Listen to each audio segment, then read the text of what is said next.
When Gale and Katniss's fathers were both killed in the mining accident, it left them as the sole providers for their family, but with drastically different outlooks on what that meant for them.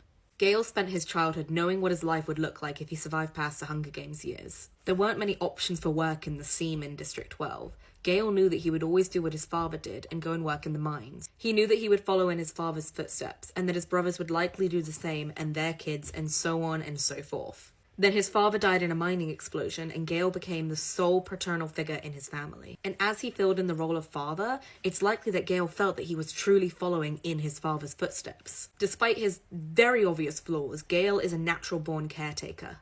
It's likely that Gale was often very scared that he would end up exactly like his father, blown to bits, leaving someone else to care for his family. But even with his deep-seated hatred and resentment for the capital, even knowing that it was wildly cruel and dangerous in the mines, even knowing that he could die, Gale still went down into the mines the first chance he got because he would not let his brothers take on the burden that he had to.